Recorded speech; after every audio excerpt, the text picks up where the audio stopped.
Live from the world's capital markets, here are the latest financial headlines brought to you by News Factory. Hello and welcome to Wednesday's financial news. Stay with us for more market headlines.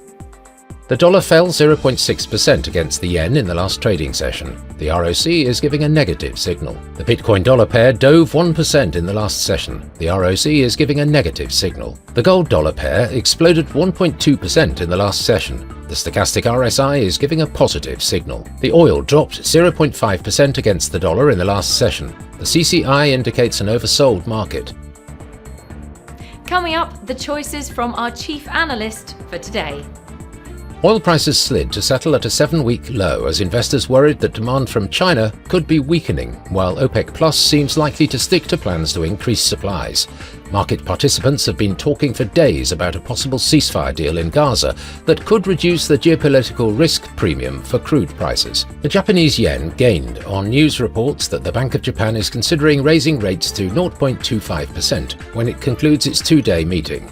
That would be an increase from the current 0 to 0.1% and more than the market is currently pricing in. Tether has reached a circulating supply of $113.13 billion as of July, marking a significant milestone since the collapse of the Silicon Valley Bank in March 2023, which marked a significant turning point for the stablecoin market as traditional finance institutions fled to the USDT for stability.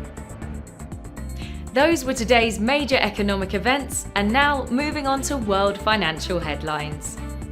Japan's BOJ monetary policy statement will be released at 3 GMT, the Eurozone's harmonized index of consumer prices at 9 GMT, the US Fed interest rate decision at 18 GMT. Germany's retail sales will be released at 6 GMT, Australia's retail sales at 1:30 GMT, the US ADP employment change at 12:15 GMT. We hope that you've enjoyed Wednesday's market outlook. On behalf of all of us here, we wish you a productive trading day. Be sure to join us tomorrow morning for the latest news and events from the financial markets.